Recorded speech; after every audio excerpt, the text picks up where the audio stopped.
반갑습니다. 반갑습니다. 전화로 신청하시는 분들만 해도 30여 명 되는데 도착이라고 생각을 합니다. 이렇게 바쁘신데 와주셔서 감사드립니다. 저는 임태수 교수입니다. 호서대에서 23년 구약 가르쳤고 은퇴한 지 9년째입니다. 그리고 할 일이 아직도 많아서 일하고 있고 최소한 120세까지는 일을 해야 될 것 같습니다. 할 일이 아주 많습니다. 열심히 바랍니다. 네. 정말 할 일이 많습니다. 같이 일하십시다. 제2종교개혁연구소 소장을 맡고 있습니다. 먼저 이렇게 하시죠. 강사 소개를 하고 기도하고 시작을 하겠는데요. 오늘 첫 번째 강의를 해주실 조봉상 목사님 앞에 앉아 계시는데 골든벨 장로교회 목사님이십니다. LA 장로교회 목회 거의 한 20년 정도 하고 계시고 한 3, 4년부터는 서울에서 골든벨 장로교회를 시작을 하셨습니다. 저하고 만난 지는 금년 봄인데 제가 쓴 글을 보시고 천안으로 찾아오셔서 만난 다음에 깊은 교제를 나누고 있습니다. 밖에 보면은 조 목사님이 쓰신 성경적 구원론 책을 한 2달 전에 내셨고 제가 추천사를 썼습니다. 굉장히 좋은 책입니다. 참고하시기 바라고요. 2시 한 45분까지 강의하시고 한 10분 내지 15분 정도 질의응답하는 시간을 갖겠습니다.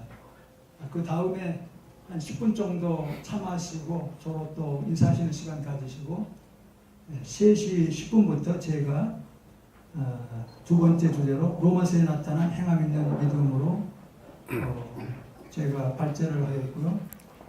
조봉상 목사님 주제는 율법적 행위와 믿음의 행위의 차이. 굉장히 좋은 내용의 강의를 해줄 것입니다. 그러면 오늘 우리들의 모임을 서용원 박사님의 기도로 시작했습니다. 서용원 박사님은 제 동료 교수이기도 하고 호서대에서 신약을 가르치셨고 호서대 부총장, 대학원장 여러 해 하셨고 부총장을 역임하셨습니다. 나와서 기도해 주시겠습니다.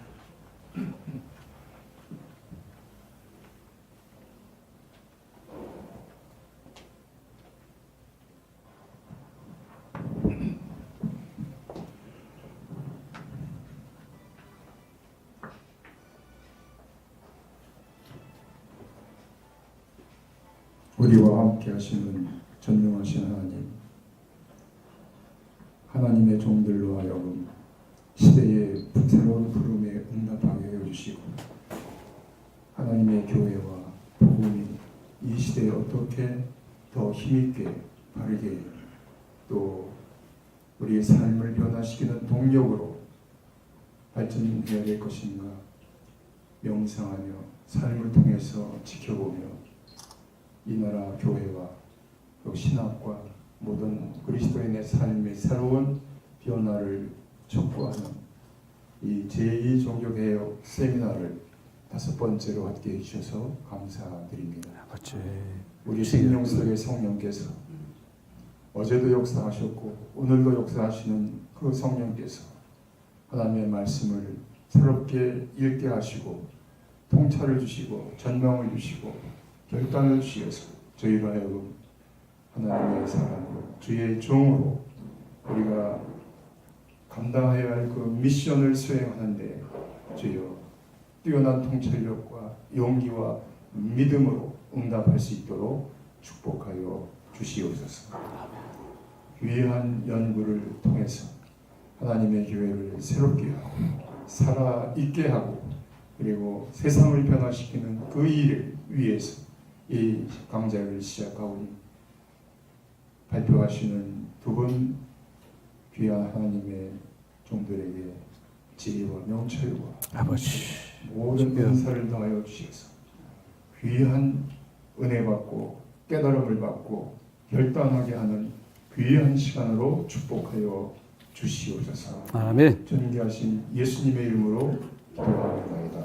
아멘.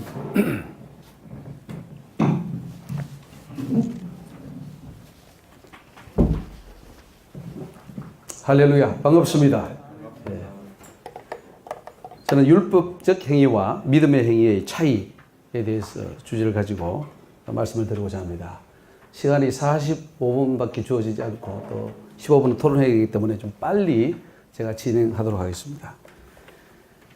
루터를 비롯한 종교개혁자들은 믿음과 더불어 행위도 구원의 조건이라고 강조한 카톨릭에 반대해서 오직 믿음으로만 구원받을 수 있다고 외쳤습니다. 구원의 조건으로 인간의 그 어떤 행위나 선행도 개입될 수 없다 하는 것이 종교개혁의 모토였습니다. 그래서 솔라 피데라고 그렇게 외쳤죠.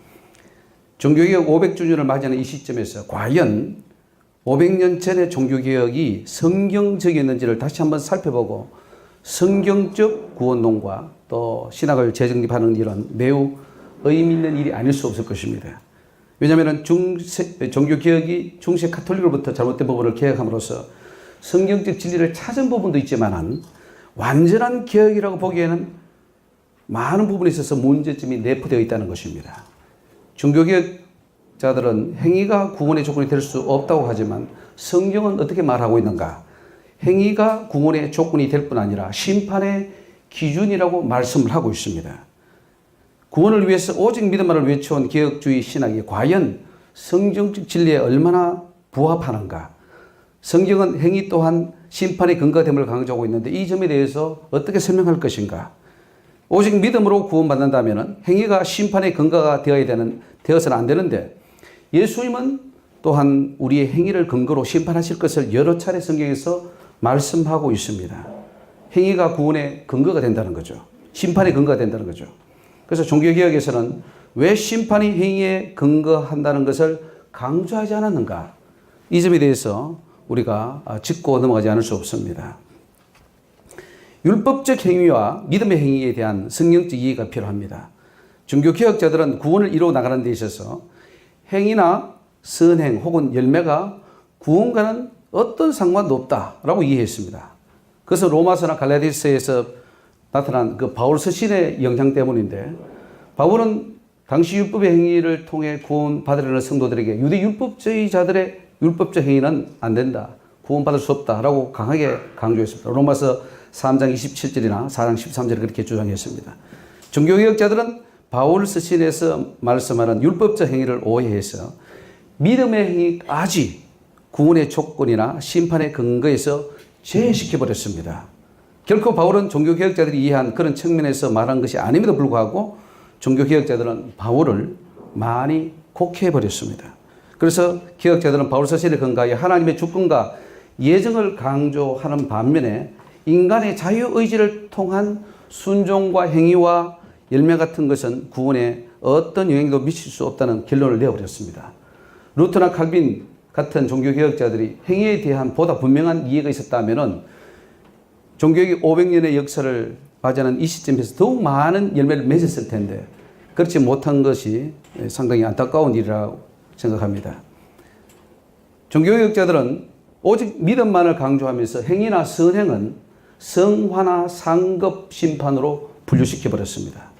그러한 잘못된 구원관이 두렵고 떨림으로 구원을 이루어 가라고 하는 성경적 가르침에도 불구하고 목회자들이나 성도들, 교회들이 윤리적 타락을 가져오고 믿음과 삶이 전혀 일치하지 않는 기독교로 전락시킨 결과를 가졌다고 할 수 있습니다.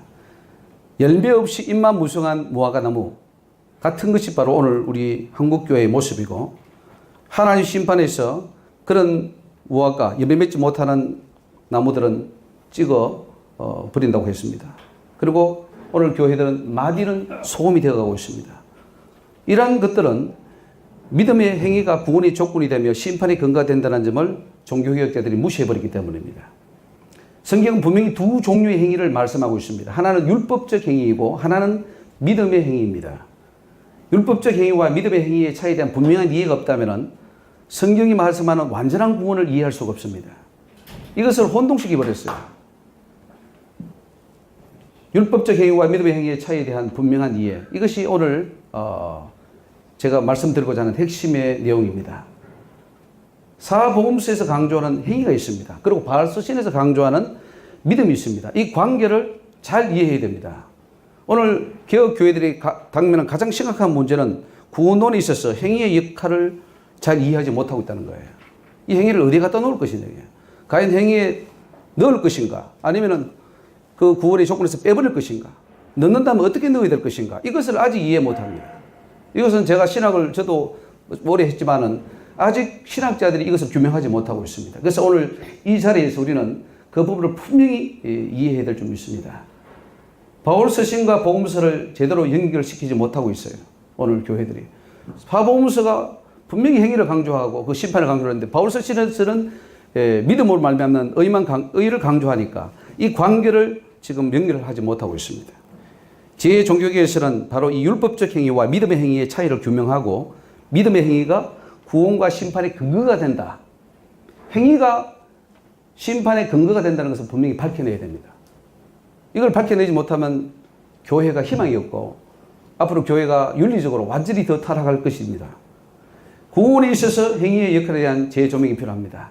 그래서 행위를 잘못 이야기하면 물론 율법주의나 행위 구원론으로 나갈 수 있기 때문에 조심해야 됩니다. 그렇다고 해서 행위가 구원에 전혀 영향을 미치지 않는다고 한다면 또한 성경의 진리를 부인하는 오류에 빠지게 될 수 있습니다. 오늘 강의의 핵심의 주제는 율법적 행위와 믿음의 행위에 대한 차이를 분명히 이해하는 것입니다. 그리고 믿음으로 칭의를 얻은 다음에 따라와야 될 결과로서 삶과 행위가 구원과 어떤 관계가 있는가? 과연 그것이 성화나 상급으로 끝날 것인가? 아니면 심판에 절대적 영향을 미칠 것인가? 이것을 규명을 해내야 됩니다. 율법적 행위는 왜 구원에 방해가 되고 믿음의 행위는 또 왜 다시 필요한가? 예수님은 믿음 행위를 강조했고 사도 바울은 로마서에서 율법적 행위는 안 된다 이렇게 말했거든요. 이걸 어떻게 이제 관계를 이해할 것인가? 이것을 이해해야 됩니다. 먼저 율법적 행위에 대한 사도 바울의 입장을 보면은 율법적 행위로는 의롭게 될 수 없다고 사도 바울이 말합니다. 갈라디아서 2장 16절에 사람이 의롭게 되는 것은 율법의 행위에서 난 것이 아니요 오직 예수 그리스도를 믿음으로 말미암는 줄 아는 거로 우리가 그리스도 예수를 믿나니 이는 우리가 율법의 행위에서가 아니고 그리스도를 믿음으로써 의롭다함을 얻으려 함이라. 율법의 행위로서는 의롭다함을 얻을 육체가 없느니라. 이것이 종교개혁의 모토가 되어서 그 행위가 필요 없다 이게. 오직 믿으면 다 의롭게 되어서 천국 갈 수 있다. 이렇게 나가버린 거예요. 굉장히 중대한 것을 발견하면서도 동시에 중대한 것을 놓쳐버린 겁니다. 근데 사도 바울은 분명히 이렇게 말했습니다. 율법적 행위로는 의롭게 될 수 없다. 이것을 종교개혁자들이 받아들였습니다.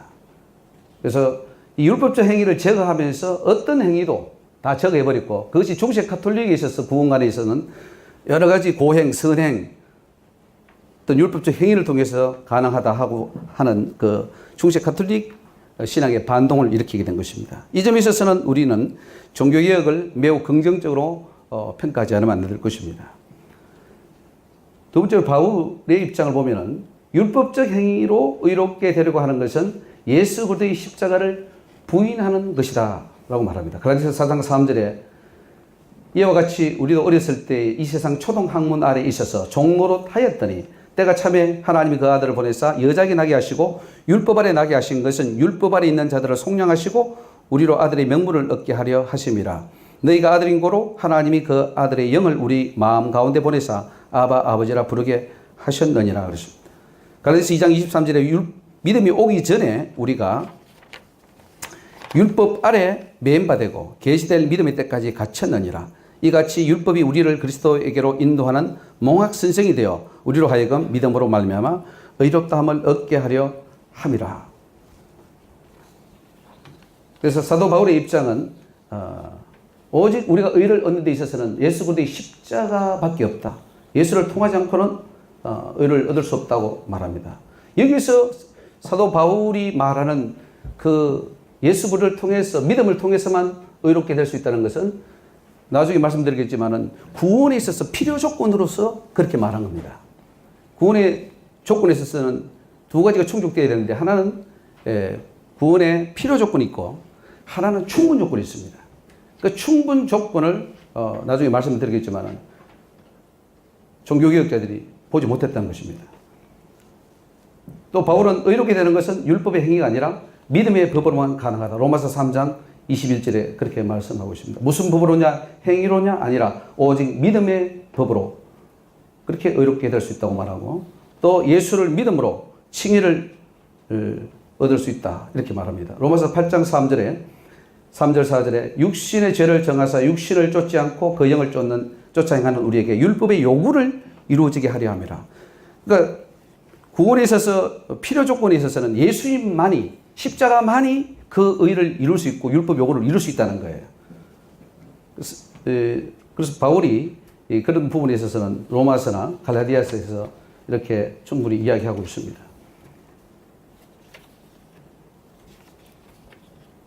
그 다음에 산상수훈에서 3번, 제가 그 강의안 보면 3번에 산상수훈에서 구원과 심판의 기준이 되는 믿음의 행위에 대해서 말씀을 드리겠습니다. 구원을 위해서 산상수훈에서는 어떻게 말씀하고 있습니까? 서기관과 바리새인보다 더 나은 의를 우리에게 요구하고 있다는 겁니다.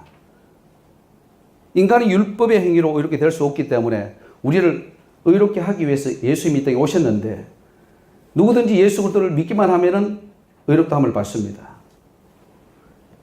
근데 사도 바울은 마치 율법 폐기론자로 인식될 만큼 율법에 대해서 굉장히 부정적인 것처럼 보이지만은 사실은 그렇지 않습니다. 이 로마서나 갈라디아서를 읽어봐도 그 뒷부분에 있어서는 행위를 강조하거든요. 삶을 강조하고 있습니다. 그래서 결코 바울은 율법 폐기론자가 아니라는 겁니다. 종교적 전통은 예수 그리스도를 믿는 믿음의 법을 통해 의롭게 되었기 때문에 오직 믿음만을 강조하고 있습니다. 이런 가르침은 산상수훈에서 예수님의 가르침과 굉장히 충돌을 일으키는 것처럼 보여요. 왜냐하면 예수님은 산상수훈에서 믿음을 강조하는 것이 아니라 행위를 강조하고 있습니다. 마태복음 5장 17절에 율법이나 선지자나 폐하러 온 줄로 생각지 말라. 폐하러 온 것이 아니요 완전케 하려 함이로다. 진실로 너희에게 이르노니 천지가 없어지기 전에는 율법의 1.1억이라도 반드시 없어지지 아니하고 다 이루리라. 이것을 우리는 어떻게 이해하냐면 예수님이 다 이루셨으니까 우리는 이루지 않아도 된다. 예수님이 다 이루셨으니까 우리는 그것을 믿고 그 공로로 천국 간다라고 지금 우리가 배웠습니다. 그런데 사실 성경은 그렇게 말씀하고 있지 않습니다. 예수님이 이루었기 때문에 너희들도 이루라 이렇게 말씀하고 있는 거예요.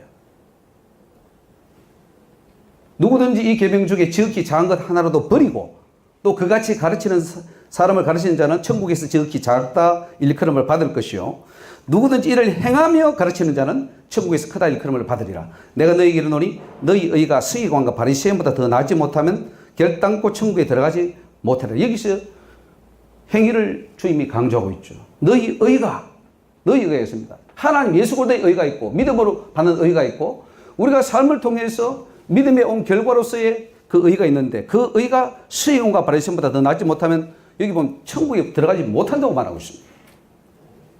이게 충돌이 나는 것처럼 보이죠. 바울은 이렇게 말했는데 왜 예수님은 이렇게 말하는가? 막 충돌이 나는 것처럼 보여요.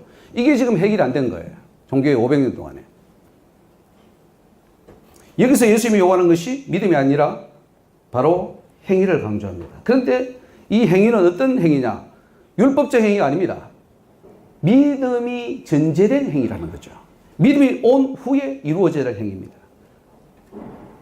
종교개혁자들은 오직 믿음을 통해 의만 얻기만 하면 천국 들어간다고 하는데 예수님은 오직 믿음만이 아니라 서기관과 바리새인보다 더 나은 의를 가져야 들어간다 이렇게 말씀하고 있어요.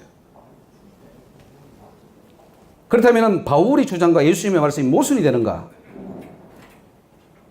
많은 사람들은 충돌이 나기 때문에 해결을 못하고 있어요.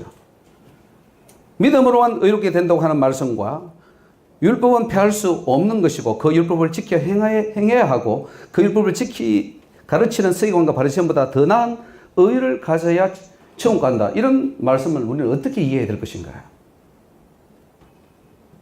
믿음으로 의롭다함을 받은 자는 행위 면에서 서기관과 바리새인보다 더 나은 의를 얻어야 한다는 것입니다.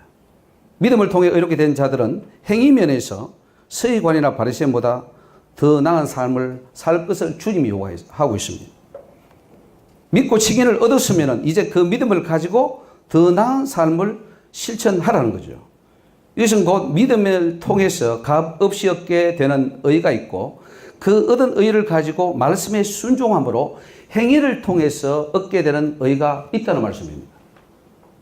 후자의 의는 믿음의 행위를 통해 얻게 되는 의입니다. 이 의는 믿음으로 의롭다함을 얻은 자만이 얻을 수 있는 의고, 그 의를 얻었다 해서 나의 공로가 되는 것이 아니라 그 역시도 예수님의 은혜요 공로가 되는 것입니다.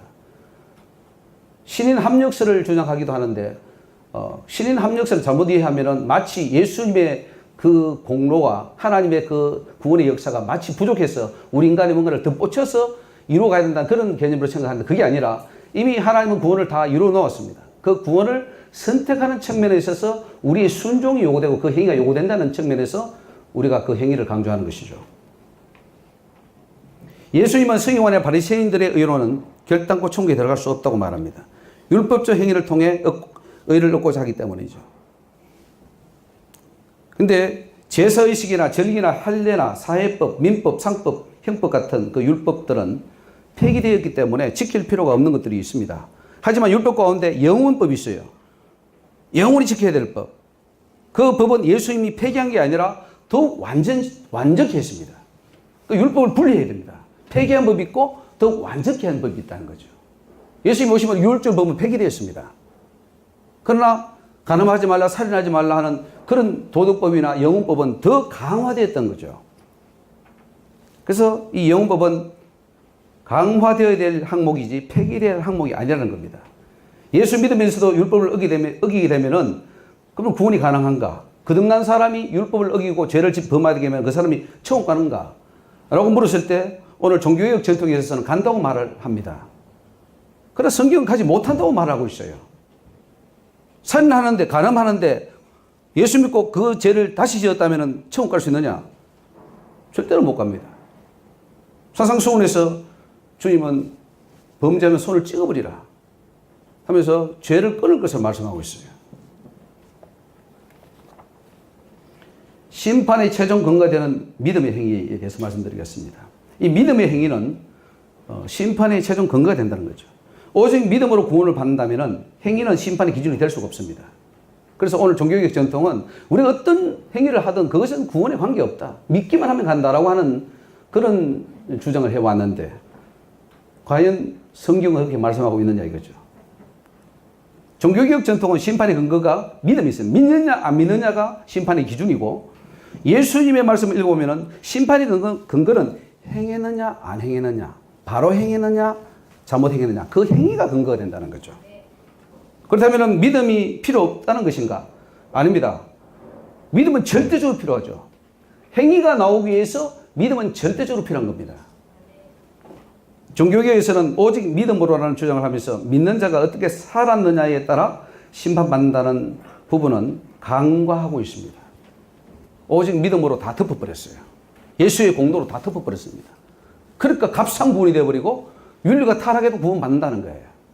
오늘 이 한국교회나 전 세계교회에 타락하는 이유가 뭐냐? 값상구원입니다. 믿기만 하면 가니까. 아니요.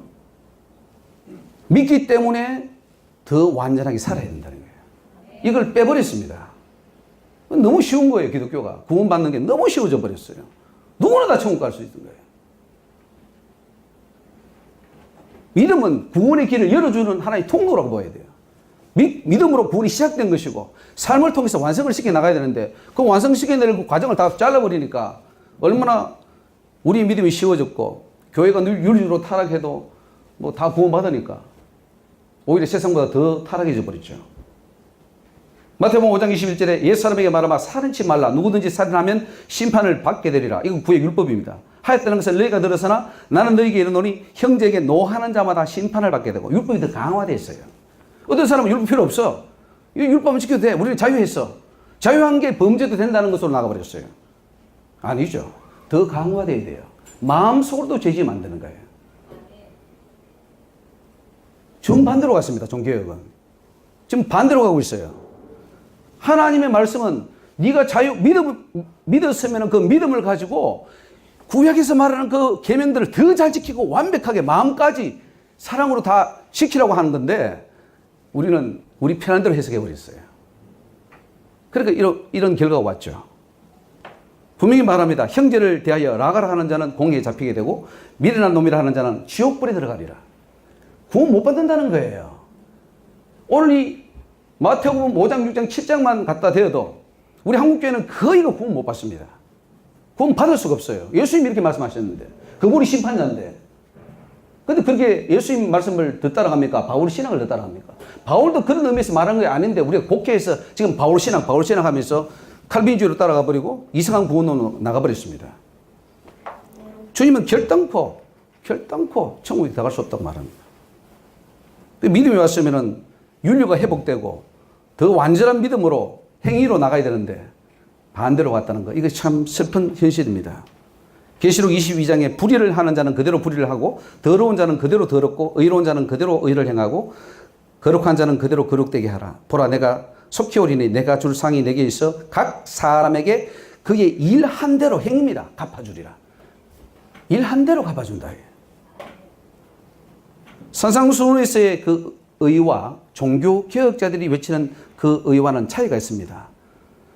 십계명 가운데 간음하지 말라는 계명이 있는데 오직 믿음으로 이렇게 되었기 때문에 지키지 않아도 되는 법인가 하는 퀘션을 붙여봅니다. 율법을 지킴으로 아까 갈라디아서 나온 것처럼 율법을 지킴으로 어차피 구원을 얻을 수 없고 의롭게 될 수 없기 때문에 상관없다 이거예요. 지키면 좋고 안 지켜도 할 수 없다. 뭐 회개하면 간다. 이런 식으로 지금 교회들이 나가고 있습니다. 아까도 말씀드렸지만 구약의 십계명보다 예수님이 오셔서 완성시킨 그 법은 신약에서는 더 강화되었다는 거예요. 사도 바울이 율법을 폐했던 것은 할례라든가 의식법이라든가 이런 부분 다 폐했지만은 그러나 그가 뭐라고 말합니까? 더 강화시켜요. 도덕법은 영혼법은 더 강화시키고 있단 말이죠. 예수님도 그렇게 말씀하고 있지 않습니까? 근데 종교개혁 전통에서는 안타깝게도 그래도 구원은 가능하다. 왜? 구원은 우리 손에 있는 게 아니라 하나님 주권이기 때문에 하나님이 구원시켰잖아요. 구원시킨다. 라고 말을 해버린 거예요. 오직 믿음만이 과연 구원의 기준일까요? 어떤 행위도 필요 없고 오직 믿음만 있으면 구원이 가능하다고 가르치는 종교개혁의 가르침은 예수님의 설교와는 맞지 않습니다. 마태복음 5장 27절에 가늠하지 말라 했다는 것을 너희가 들었으나 나는 너희에게 이르노니 여자를 보고 음욕을 품는 자마다 마음에 이미 가늠하였느니라. 그래서 네가 네 오른 눈이 너를 실족해 하거든 빼어버리라. 백체 중 하나가 없어지고 온몸이 지옥에 던지지 않는 것이 유익하다. 이렇게 말씀하고 있어요. 예수님이 말씀하는 그 구원과 지금 한국교회가 가르치는 그 구원, 종교개혁의 전통에서 가르치는 구원과는 전혀 다른 겁니다. 지옥 간다는 거예요, 예수님은. 근데 지금 한국교회를 비롯한 많은 종교개혁을 전통을 위반한 그 교회는 안 간다는 거예요. 누가 맞습니까? 예수님은 간다 그러고 우리는 안 간다 그래요. 이게 이제 제2의 종교개혁에서 우리가 개혁돼야 될 부분입니다. 저는 개인적으로 지옥도 많이 체험했던 바는 많은 사람들이, 많은 목사들이, 많은 성도들이 지옥 떨어지고 있어요. 유명한 목사님이 다 많이 떨어져 있습니다. 믿지 않겠죠? 그럴 리가 없겠다 그러죠. 그러나 사실입니다. 사실입니다. 왜요? 주님이 심판할 때는 무엇으로 심판합니까? 말씀을 기준으로 심판합니다. 행위를 가지고 심판합니다. 네가 믿음이 있느냐 없느냐 그거는 당연한 거예요. 믿음 없으면 말할 것도 없이 지옥입니다. 그러나 믿음이 있다고 해서 구원받느냐? 네 행위를 내놔봐라. 행위가 따르지 않는 믿음 그 자체가 죽고 가짜이기 때문에 구원을 이룰 수 없다는 겁니다. 이런 것들이 지금 종교개혁에서 완전히 다 뒤죽박죽 되어버렸어요. 루터가 정확하게 성경을 못 본 겁니다. 칼빈이 못 본 거예요. 지금 500년이 지난 이 시점에 와서 이걸 논해야 된다는 자체가 불행입니다. 그때 바로 세워졌더라면 지금 얼마나 교회가 바로 세워졌겠어요. 근데 그때 잘못 끼워버렸어. 한 면은 봤는데 다른 면을 못 본 거예요. 그것이 뭐냐? 율법적 행위와 믿음의 행위의 차이를 구별 못한 겁니다. 구원받기 위한 조건으로서 율법의 행위, 우리는 그건 안 돼요. 예수 그리스도의 의밖에 없습니다. 오직 십자가, 예수 그리스도의 의밖에 없어요. 그래서 갈라디아서 로마서 그렇게 말한 겁니다. 행위로 구원 필요 요건을 충족할 수 없다 이거예요. 그러나 구원받은 자로서는 어떻게 살았느냐? 충분 조건으로서는 행위가 100% 완전해야 된다는 거예요. 사도 바울이 얼마나 그렇게 강조합니까? 점과 흠과 티가 없도록 그리스도의 장상 분량까지 자라가고 그 형상을 담기까지 자라가라 그랬어요. 그 구원론을 오해버렸어요. 지금 전부 다 우리는 성환이 성화 과정으로 혹은 상급으로 다 지금 이해하고 있어요. 잘하면은 상 많이 받고 성화되는 것이고 못해도 구원받는 지정 없다. 성경 그렇게 말하고 있지 않습니다. 지옥불에 들어간다고 그래요. 종교개혁자들과 예수님의 차이는 무엇입니까? 예수님은 오직 믿음으로 구원을 받았으면 그 믿음에 행위가 따라와야 된다. 그 행위는 율법의 행위가 아닌 믿음의 행위입니다. 그래서 이 믿음의 행위는 단지 성화나 상급의 문제가 아니라 구원과 심판에 근거되는 것을 바로 가르쳐야 돼요. 지금 심각합니다. 뭐 성화라는 것을 신학 그 구원의 여정 속에 집어넣어가지고 그 성화는 해도 되고 안 해도 된다는 거예요. 이런 거짓된 가르침이 어디 있습니까? 이건 잘못된 겁니다. 성화는 심판과 연결되어 있습니다. 성화 안 되면 심판 받는 거예요. 만약에 그게 틀렸다면 예수님이 틀린 겁니다. 예수님이 틀린 거예요. 종교개혁자들은 예수님이 원하는 단계까지 개혁을 이루지 못한 것이 사실입니다. 완전한 개혁은 믿음으로 의롭다함을 받은 이후에 따라와야 할 믿음의 행위가 구원의 근거가 기초가 된다는 것을 분명히 가르쳐야 합니다. 믿음이 왔으면 그 믿음으로 삶을 살아서 완전함을 드러내고 우리가 예수 그리스도의 형상을 드러내고 또 형상화 되어 가야 되고 열매가 되어야 되고 빛을 나타내야 되고 해야 되는데 안 나타나잖아요. 그럼 죽은 믿음이죠. 잘못된 믿음이죠. 열매가 없으면은 주님께서 불에 던져 넣는다고 그러지 않습니까? 그래서 믿음 이후에 요구되는 의의가 있는데 그것은 완전한 행위의 의의다 하는 거죠. 바울 서신이 율법적 행위로 돌아가면 안 된다는 것을 강조한다면 산상수훈 및 사복음서는 믿는 자가 믿음의 행위로 살지 않으면 안 된다는 것을 강조하고 있습니다. 산상수훈에서 믿음의 행위를 강조한 이유가 뭔가? 그것은 율법의 행위로도 구원을 받을 수 없지만 믿음의 행위가 없어도 구원받지 못한다는 거죠. 율법의 행위로 구원받을 수 없습니다. 그것은 오직 예수 그리스도 십자가에서 다 이루어 놓으셨어요. 그러나 그것을 받은 우리가 또한 삶으로서 믿음의 행위가 따라오지 않으면 그것도 구원이 없다고 성경은 말씀하고 있습니다. 그래서 마태복음 5장 48절에 보면은 그러므로 하늘에 계신 너희 아버지의 온전하신 것 같이 너희도 온전하라 그래요. 이 온전하는 것은 우리 스스로 온전할 수 없기 때문에 주님이 십자가에 달려 돌아가셨고 우리에게 믿음을 주셨고 성령을 주셔서 너희가 그 사랑으로서 아버지처럼 하늘 아버지처럼 온전하기를 원하는 것이 주님이 원하는 의였습니다. 그 율법을 무엇으로 완전하게 하는가? 사랑으로 완전하게 할 수 있습니다. 예, 사랑으로 완전해야 된다. 요한복음 13장 34절, 요한일서 2장 7절 8절에도 주님이 세 계명을 주셨어요. 그 세 계명은 내가 너희를 사랑한 것처럼 너희도 서로 사랑하라. 이웃을 사랑하라. 그 사랑을 통해서 율법을 완성시키라는 겁니다. 많은 사람은 지금 율법이 필요 없다 그럽니다. 구원에 전혀 필요 없다 그래요. 물론 우리가 필요 조건이 있어서는 율법이 필요 없습니다. 사도 바울이 말한 것처럼 예수 그리스도의 십자가예요. 그러나 그 구원을 받은 이후에 우리가 그러면 어떻게 살아야 되는가? 그 삶에 있어서는 율법이 요구하는 것을 우리가 다 만족시켜야 됩니다. 만족 안 시킬 겁니까?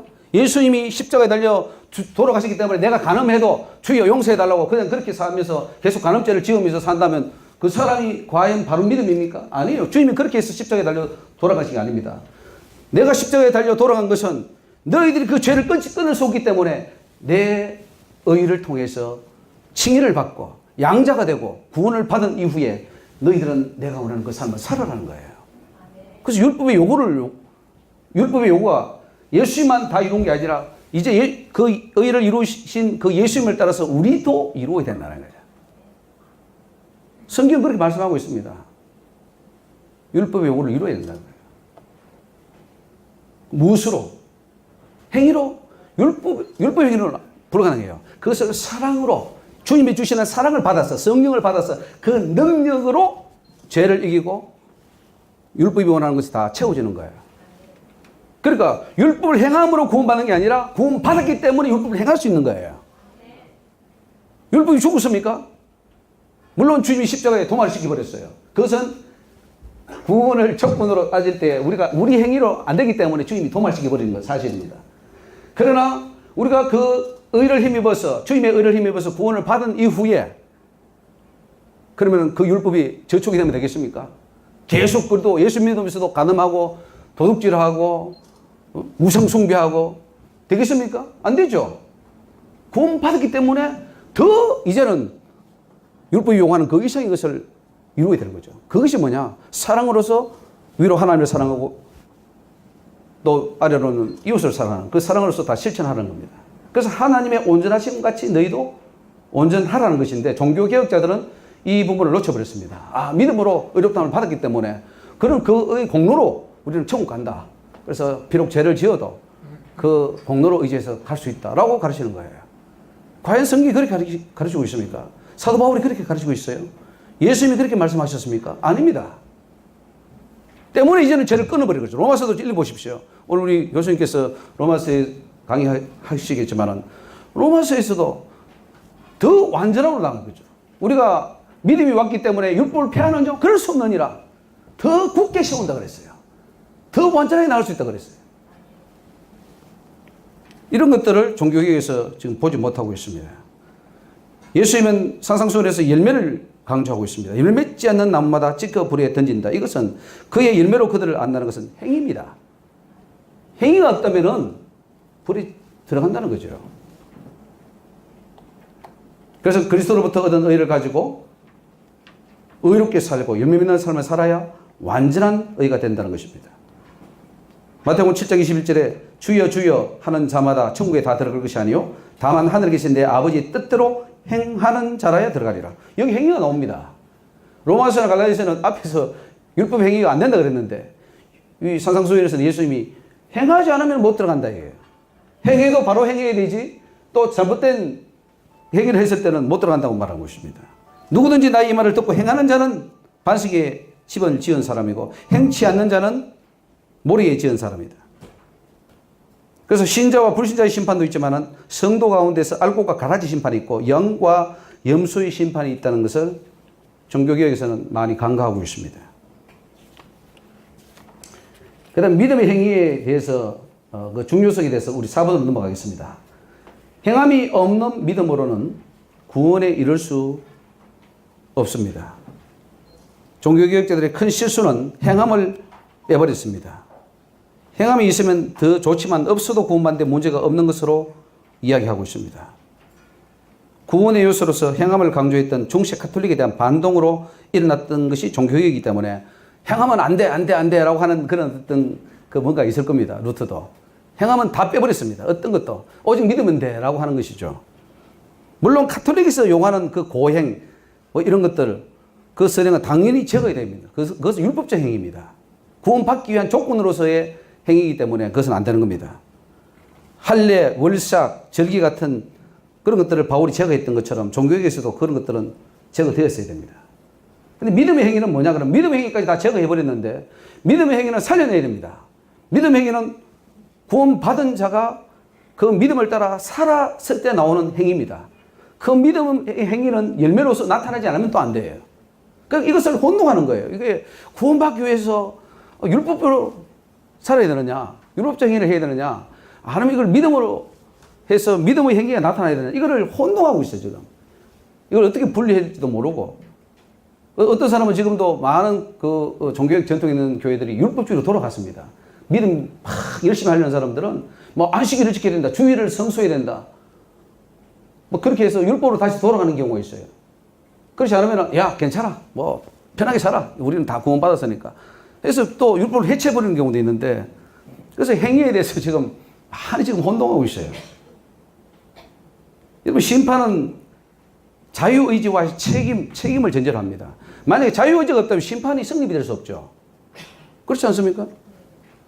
자유의지가 없다면 심판할 수 없습니다. 우리에게 자유의지가 있다는 것은 어떻게 행할 것인가 하는 순종, 선택이 요구된다는 점이죠. 우리가 구원을 위해서 어떤 행위를 한다고 해서 새로운 구원의 길이 만들어지는 것이 아니라 이미 만들어진 그 구원의 길을 우리가 삶과 행위와 실천을 통해서 순종하며 따라가는 것입니다. 율법의 행위는 하나님의 은혜 없이 믿음 없이 자기의 의로 이렇게 되려고 하는 시도라면은 믿음의 행위는 하나님의 은혜 안에서 믿음으로 나가는 순종의 행위며 이미 성취해 놓은 구원을 우리의 자유지를 통해서 선택하는 것입니다. 마태복음 25장에 달란트 비유가 나오는데 그 달란트를 주시는 것은 하나님의 주권입니다. 값없이 주는 은혜예요. 그건 우리가 만들 수 없어요. 하나님만이 주님만이 줄 수 있는 거예요. 그럼 받은 우리가 받은 종들이 순종하느냐 안 하느냐 자유의지는 우리의 책임인 거예요. 그것이 바로 믿음의 행위입니다. 믿음으로 행해야 돼요. 달란트를 안 남겼을 때 그 사람도 어떻게 됐습니까? 남긴 자는 남겼기 때문에 천국 들어갑니다. 남기지 못한 한 달란트 받은 자는 남기지 못했기 때문에 지옥이 떨어집니다. 그럼 이게 뭐예요? 달란트를 못 받은 게 아니라 받아도 남기느냐 못 남기느냐 믿음의 행위, 그 행위에 따라서 천국과 지옥이 나눠져 버린다는 거예요. 요거를 종교계에서는 간과했습니다. 보지 못했습니다. 남겼을 때 잘했다 그랬습니다. 남기지 못할 때 악하고 게으른 종. 그래서 저 바깥 어두운 데로 내어 쫓아라. 이렇게 말했습니다.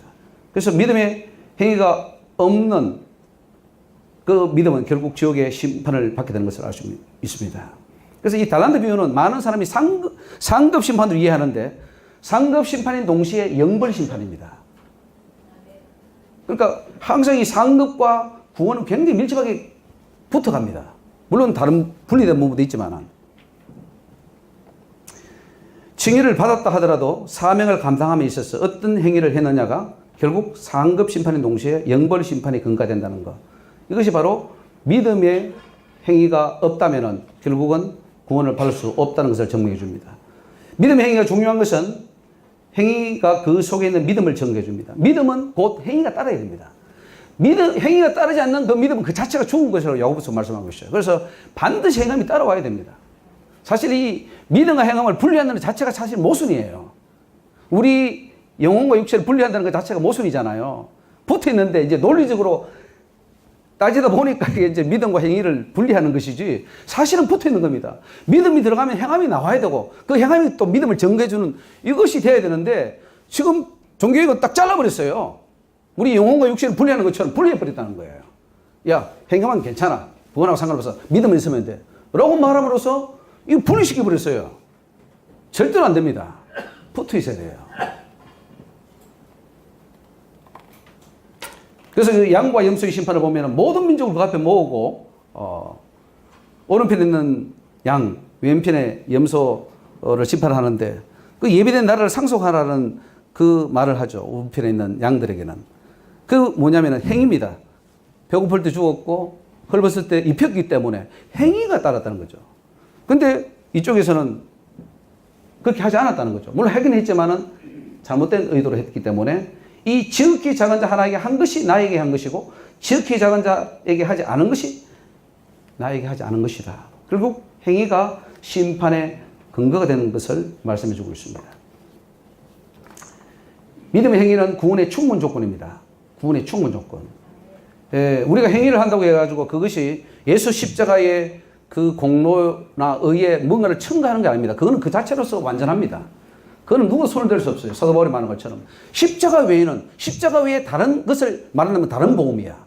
그 말은 뭡니까? 구원의 필요 조건이 있어서 다른 걸 말하면 안 된다는 거예요. 예수, 그래도 지금 한국이 종교다원주의로 WCC를 많이 하고 있는데 그거는 뭔가를 다른 걸 첨가하는 거예요. 구원의 길을. 절대로 안 됩니다. 그거는 다른 복음이에요. 오직 믿음으로. 그거는 예수 그리스도 통해서만 갈 수 있는 거예요. 그러나 그 길을 들어간 사람에게 있어서는 또한 믿음의 행위가 절대적으로 따라와야 됩니다. 그 행위가 없다고 말하는 종교개혁은 잘못한 거예요. 필요 조건으로서는 종교개혁이 잘했습니다. 그거 필요한 거야. 천주교 잘못해서 무리쳤습니다. 그리고는 개혁했어요. 개혁했다면 그 후에 뭐 해야 되느냐 이거예요. 믿음만으로 갑니까? 믿음만으로 시작된 것이지 믿음만으로 천국 가는 건 아니에요. 왜? 구원은 과정이기 때문에 이루어 가야 될 과정이기 때문에 그걸 과정으로 설명해야 되지 이걸 하나의 사건으로 설명해버리면 안 된다 이거예요. 지금 우리 다 십자가에서 이루어진 그 예수님의 그것이 과거, 현재, 미래, 이제까지 다 사해버리겠다 그러고 구원받는 지정이 없다 그러고 이렇게 가르쳐버리면 그럼 우리 행위는 그냥 뭐 필요 없는 거 아닙니까? 그러면 마음대로 사는 거죠. 구원 받으니까. 특히 또 뭐 예정론이 들어와가지고 뭐 예정된 사람은 구원받고 예정 안 된 사람은 구원 못 받는 이렇게 해버리면은 뭐 소용없습니다. 예수님이 그 산상수훈이 왜 필요합니까? 다 던져버리지. 어차피 예정된 사람은 구원받는데. 이 참 보통 문제가 아니거든요. 한국교회. 저도 한국에서 이 사당 총신에서 공부를 했는데 거기에 제가 완전히 칼빈주의자로 제가 있었습니다. 한 30년 동안. 결국 가는 곳이 지옥이더라고요. 하나님이 저한테 지옥 3천천이 떨어진다고 했습니다. 근데 그때 회개하고 돌이켜 성경을 다시 보니까 다 틀린 거예요. 그래서 제가 지금 오늘 이 자리에 섰는데 참 안타깝습니다. 종교개혁은 반쪽짜리였습니다. 완전한 구원이 아니었어요. 삶이, 행위가 따라오는 그 구원이 되었어야 완전한 구원이었었는데 지금 한국교회 열매를 보면은 다 지금 찍혀 불에 던져질 그런 열매들을 지금 맺고 있습니다. 그래서 이 구원의 필요 조건, 충분 조건, 이걸 잘 이해해야 됩니다. 필요 조건으로서는 예수 십자가의 의, 하나밖에 없어요. 그러나 충분 조건으로서는 우리의 삶, 그것이 따라와야 됩니다. 율법도 율법을 지킴으로 구원받은 게 아닙니다. 절대로. 그래서 로마서가 맞고요. 갈라디아서가 맞습니다. 그러나 구원받은 이후에 삶으로서는 예수님처럼 산상수훈에서처럼 더욱 거룩하고 마음속으로 미워하거나 간음하거나 이런 것까지 다 이 마음의 할례를 받아서 거룩하게 된 사람만이 천국 가는 것이지, 예수 믿고 고백한다고 해가지고 칭의를 얻었다고 해가지고 천국 가는가, 그렇게 말하고 있지 않습니다. 그건 하나의 구원의 과정의 처음 부분에 불과한 것입니다. 야고보서 2장 21절에 우리 조상 아브라함이 그 아들 이삭을 제단에 드릴 때 행함으로 의롭다 하심을 받은 것이 아니냐, 네가 보거니와 믿음이 그의 행함과 함께 일하고 행함으로 믿음이 온전케 되었느니라. 여기서 행함은 믿음의 행위입니다. 율법의 행위가 아니에요. 이 사람은 우리 그 종교적 전통에서는 헷갈린 거예요, 이게.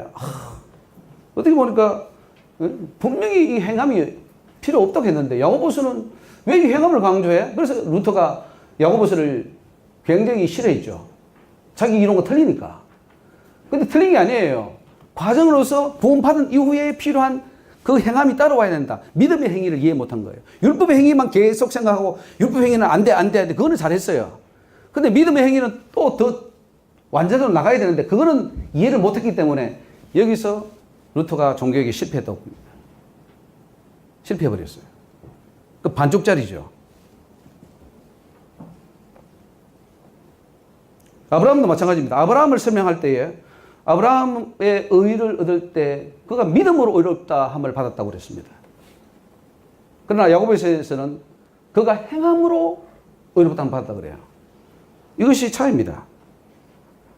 이로 보건대 아브라함이 하나님을 믿으니 이것을 의로 여기셨다는 말씀이 응하였고 그는 하나님의 벗이라 청함을 받아나니 이로 보건대 사람이 행함으로 의롭다 하심을 받고 믿음으로만 아니니라 이렇게 말합니다. 여기서의 그 행위는 믿음의 행위라는 거예요. 율법 행위가 아닙니다. 그러니까 완전히 분리가 되지 않습니까? 그래서 로마서에 사도 바울이 거부했던 그 행위로 안 돼. 믿음이 할 때는 그때 율법의 행위입니다. 율법 행위는 잘라내야 돼요. 그런데 예수님이 또 야고보서가 말하는 이 행위는 어떤 행위입니까? 믿음의 행위예요. 순종의 행위예요. 믿음 온 자에게 따라와야 될 행위예요. 믿음 없는 자가 아무리 선한 일 한다고 구원 못 받아요. 그러나 구원 받은 자가 더욱더 선한 일을 많이 해야 되고 입혀주고 먹여주고 다 해야지만이 또 그것이 구원이 이루어진다는 거예요. 이렇게 이해를 해야 구원이 이해가 되는 거죠. 그렇지 않으면 구원이 이해가 안 됩니다. 자꾸 저도 이 사실을 깨닫지 못할 때는 사복음서하고 로마서나 바울서랑 충돌이 나는 거예요. 이거 어떻게 해결될 것인가. 그걸 루터가 못 넘어섰습니다. 근데 오늘 우리는 이 넘어서야 돼요. 교회가 바로 세워지려면 윤리가 회복돼야 되는데 지금 어떻게 윤리를 회복할 겁니까? 뭐 윤리 회복? 아니 구원론에서 틀렸는데 종교에서 틀렸는데 어떻게 윤리 회복할 거예요?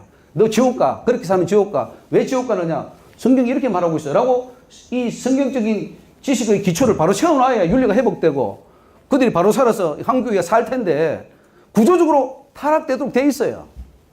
믿으면 구원 받는데 행하면 관계없는데 누가 힘들게 예수 믿으려고 그러겠어요. 대충 믿고 말지. 그래서 이것을 우리는 제2의 종교계에서 회복을 해야 되는 겁니다. 시간이 많은데 많이 가버렸는데 제가 여기서 마쳐야 될 것 같습니다. 50분인데 제가 질문을 좀 받겠습니다. 예, 질문 좀 받고 내려가도록 하겠습니다. 이렇게 하시면 어떨까요? 새로운 그런 구원론인데, 그리고 또 이미 들으신 분들도 계시겠지만, 동의하신 분들도 계시고, 동의가 안 되신 분들도 계시라 생각하는데, 그런 점에서 질문들이 많이 있으리라고 생각하는데, 한 10분 안에 질의응답을 해야 되는데, 우선은 조 목사님의 생각은 충분히 들으셨으니까 시간 짧아서 다는 못했지만 자료를 드리고, 그래서 가능한 한 짧게 한 분이 한 가지씩 질문을 하시고, 일단은 3명, 4명 모으겠습니다. 질문을 그렇게 하고, 또 시간 되면은 다시 모으고, 짧게 손을 들어서 질문해 주시기 바랍니다. 네. 성함 말씀하시고. 목사님 강의사 감사합니다. 그리고 저는 이제 평신도입니다. 저는 이제 김포에서 왔습니다. 김포에 양복제일교회 예. 신학생활하고 있습니다. 오늘 목사님 말씀을 듣고 몇 가지 구원론하고 중생, 거듭남 그런 개념을 동등하게 취급을 하시는 거예요. 그리고 예를 들면 이제 예수님 옆에서 고백하고 돌아간 강도의 경우, 그분의 그 고백이 저는 그게 믿음의 행위라고 생각이 들거든요. 그 부분하고, 그리고 우리가 돌아가신 분들한테 우리가 신앙 고백을 하지 않습니까? 세례를 주고, 그분들의 삶이 돌아가실 때 그 신앙 고백을 통해서 이제 본을 먹는 거죠. 근데 지금 이거 시간의 문제이기 때문에 제가 그런 부분에 대해서 조금 이제 의아심이 들어서 믿음의 행위라는 자체가 저는 그 맞습니다. 고백이, 예, 맞습니다. 강도의 고백이 그게 믿음의 행위가 아니냐. 예, 맞습니다. 그걸 이제 그 고백 자체가 목사님, 다시요. 이렇게 질의응답을 바로 해버리면 해설 못하니까 좀 공부한 것이 많이 있다고 생각하는데, 다른 분 질문해 주세요. 김영훈 박사님 앉아서 하겠습니다. 말씀하세요.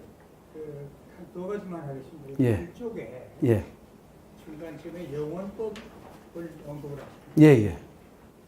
이게 토마스 아퀴나스의 그 영원법, 자연법, 하나님법 그런 내용의 영원법이지 그런 부분에 대해서 조금 한번 정리를 해주시면 해서 보시면 그리고 일관되게 쭉 말씀하시는데, 확실히 우리가 새로운 종교 개혁이 필요하다는데 저는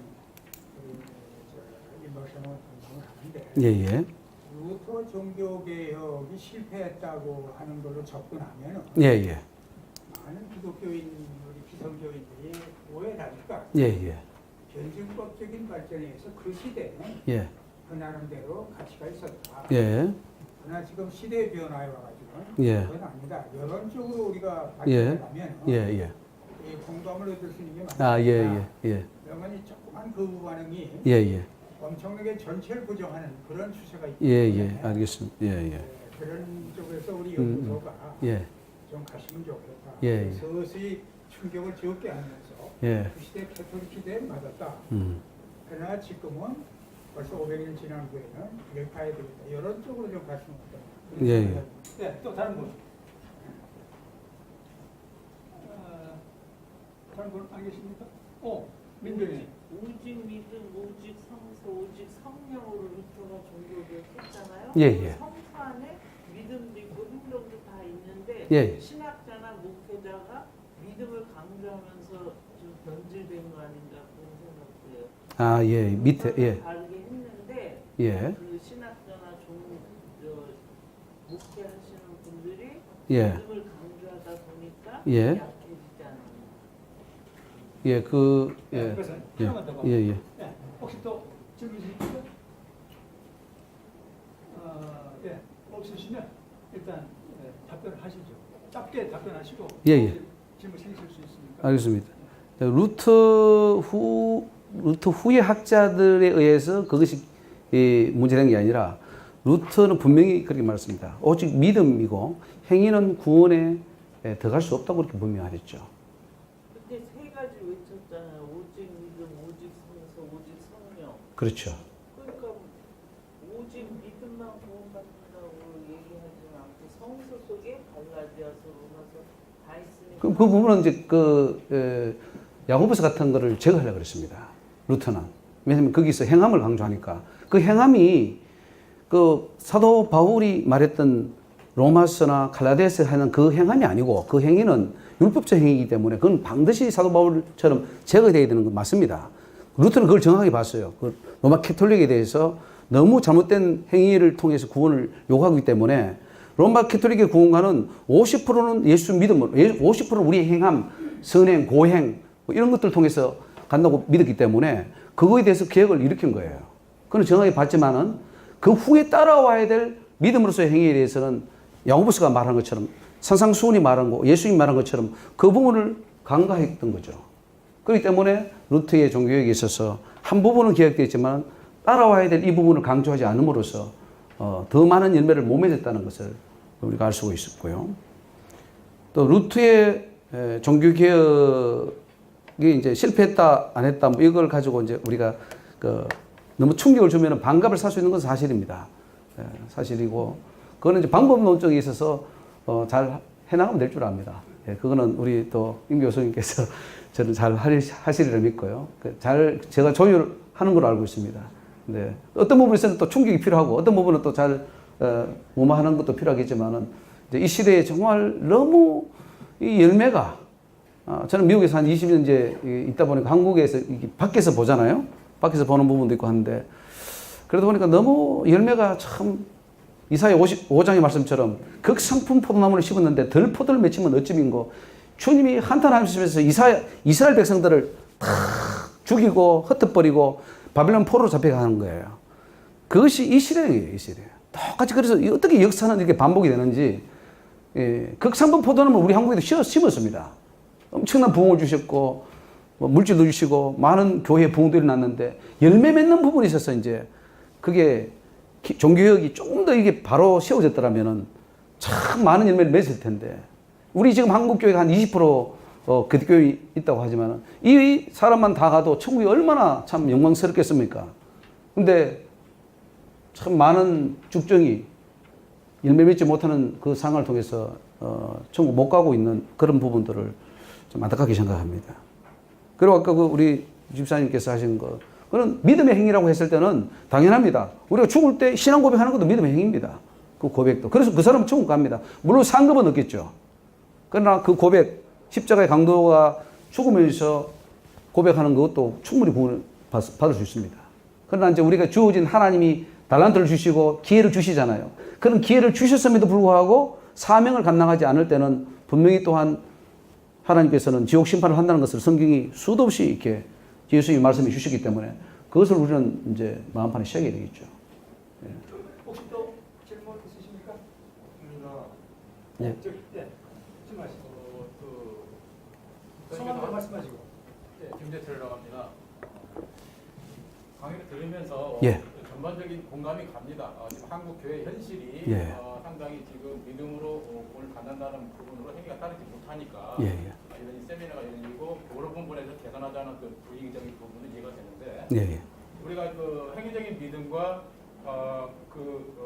믿음에 따르는 행위 이런 부분에 대한 그런 부분은 우리가 기본적으로 갖고 있지만 강사님께서 아까 말씀하시기를 믿음으로 따르는 믿음의 행위가 수반이 돼야 구원의 조건이 된다고 말씀하시는 부분은 상당히 공감이 되지는 않습니다. 왜 그러냐면 사실은 이게 이제 겉모양은 같잖아요. 우리가 크게 구분할 수가 없어요. 행위에 따른 믿음인지 그냥 믿음에 수반되는 행위인지 이것이 겉모습으로 다 같잖아요. 본인만 알 수 있는 거예요. 내가 정말 믿음으로 해서 이 행위에 따르는 것인지. 그렇지만 사도 바울도 사실은 로마서 7장에서 굉장히 자기에 대한 고민을 많이 하고 있는데 그래서 그 바울이 믿음이 없어서 그런 게 아니라 믿음이 있지만 육신이 공부했기 때문에 정말로 그 율법을 수행할 수 없는 부분에 대한 고민을 한 것이거든요. 그렇기 때문에 이 믿음이 있다고 하지만 그 예. 믿음에 따르는 행위가 그렇죠. 인간이기 때문에 예. 완벽할 수가 없다는 거예요. 그렇죠. 그런데 그 믿음을 다 이루어야만 구원을 받는다는 것은 그건 아니고요. 분명하게 믿음의 조건은 예.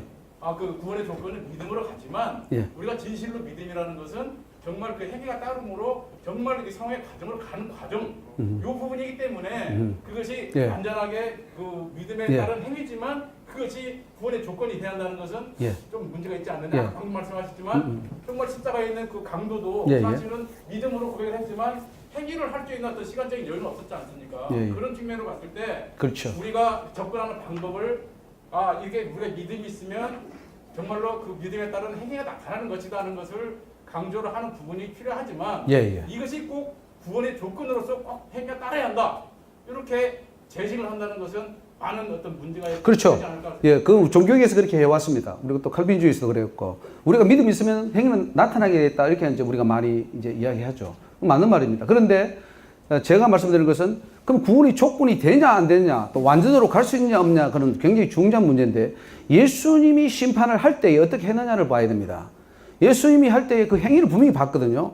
네가 저 목마른 자에게 물을 한 그릇 주었느냐 안 주었느냐 가지고 예수님 심판을 해버립니다 지금.